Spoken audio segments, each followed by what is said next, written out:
All right, so fitness creator Jesse James West recently decided to tackle this incredibly grueling 30-day challenge. And honestly, it's as much a physiological experiment as it is a complete psychological marathon. We're talking about semen retention. For a full month, he documented every step of his journey to see if abstaining could, actually elevate his life. So today, in this explainer, let's dive straight into the data and find out what literally happened to his mind, his daily habits, and his blood work as he tried to completely conquer his own biology. Now, to really get a sense of how heavy this challenge was right out of the gate, just listen to this realization he had early on. He said, "I think I'm literally losing my mind. This is the modern-day cigarettes." I mean, wow, that just perfectly captures the sheer difficulty of breaking a deeply ingrained everyday habit. Jesse realized pretty fast that this wasn't just some physical test. No, this was going to be an absolute battle against instant gratification.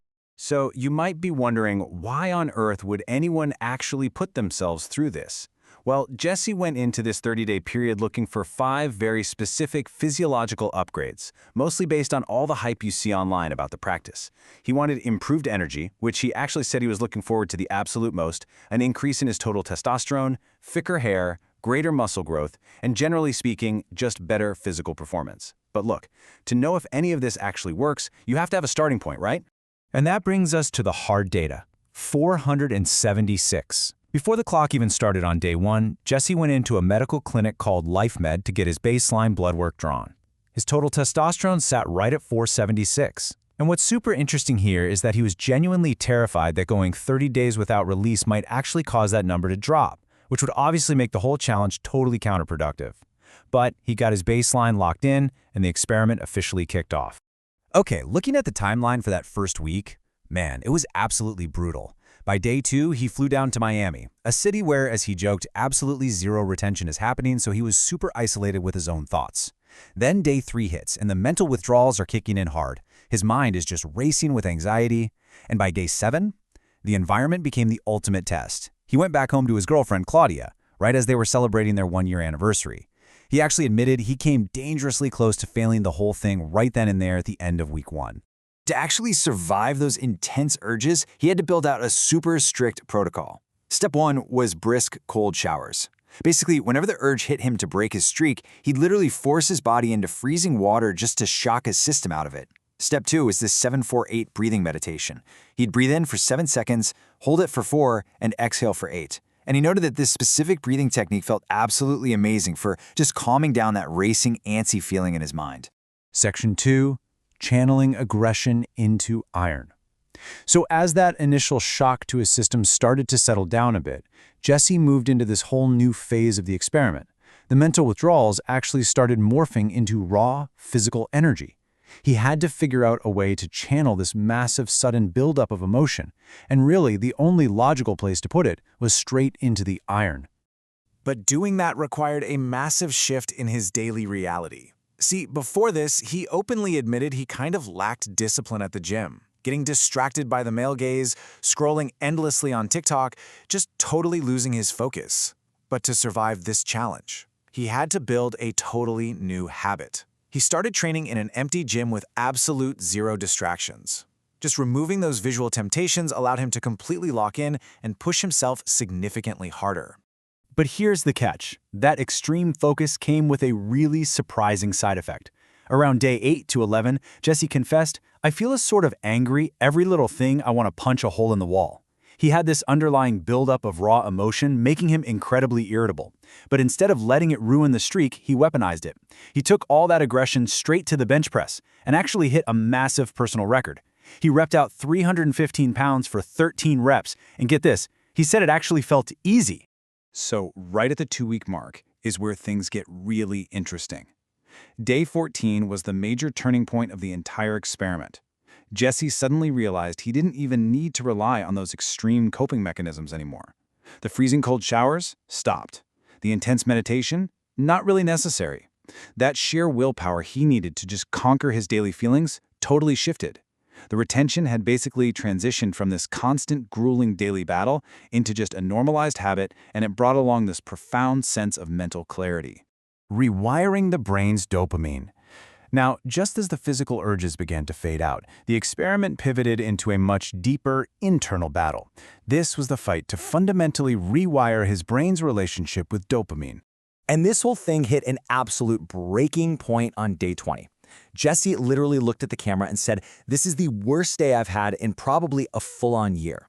His mental health took a massive hit here. He felt incredibly anxious, totally overwhelmed, and overworked. He was super vulnerable and admitted that in that low moment, he could have so easily given in to a cheap dopamine fix, whether that meant breaking the streak or just eating a massive cheat meal, anything just to feel a few seconds of relief. And that, right there, is exactly what he was fighting: dopamine dependency. It's that state where your brain completely relies on instant gratification instead of self-control and discipline. I mean, we all battle this in some form, right? Jesse realized in that dark moment on day 20 that the ultimate goal of this entire 30-day challenge wasn't just about physical retention anymore. It was about proving to himself that he was actually in control of his actions, not his addiction to a quick, easy dopamine spike. And he refused to break the chain. Moving into week 3, Jesse went through what we can really only call a paradox of symptoms. On one hand, his discipline was just off the charts. He had this surging energy, waking up naturally at 6 a.m., absolutely crushing 40 minutes of intense morning cardio. But at the exact same time, his actual libido, his urge to do the deed, had almost completely vanished. And more importantly, because he wasn't chasing that dopamine spike anymore, he started feeling this genuine disconnect in his relationship. He was really missing that specific spiritual and physical connection with his partner. He actually summed up this whole internal conflict perfectly with this incredibly vulnerable but kinda hilarious metaphor as he was limping toward the finish line. He basically wrote a metaphorical breakup letter to his urges, saying, "I tried to distract myself with some good sugary sweetness, but the donuts just remind me of you." It perfectly highlights how, even after the physical habit is broken, those deep psychological cravings still linger right in the back of your mind, just begging to be satisfied. Day 30, the final blood work results. Okay, after a grueling month of emotional highs, profound anger, and some intense mental rewiring, it was finally time to see if all that suffering actually translated to physiological changes. Jesse headed back to LifeMed for his final blood draw, and he was genuinely afraid that the intense dieting and stress from the month might have actually tanked his testosterone numbers. Let's look at the actual data side by side. So the phone call comes in. Remember, on day 1, his total testosterone was 476. On day 30, it climbed to 573. And honestly, perhaps even more importantly, his free testosterone, which is the active form your body actually uses, jumped from a day 1 baseline of 40.7 all the way up to 56.8. He actually did it. He successfully and naturally raised his testosterone levels. I mean, that is an undeniable physiological payoff. We are looking at a nearly 100-point jump in total testosterone in just 30 days. And remember, he did this despite being in a severe caloric deficit, dealing with heightened stress, and pushing through grueling cardio. The sheer discipline of retention yielded a definitive, measurable biological improvement. So looking back at Jesse's grueling 30-day journey, it really makes you ask, is the ultimate biohack literally just conquering your own mind? Sure, the blood work data proved that retention naturally increased his testosterone. That's a fact. But the most profound changes, that laser focus in the empty gym, the unyielding morning energy, and completely breaking his dopamine dependency, all of that stemmed purely from his sheer willpower. It really makes you wonder what other areas of our lives could be totally transformed if we just consistently chose discipline over instant gratification. Think about that for a bit, and we'll catch you next time.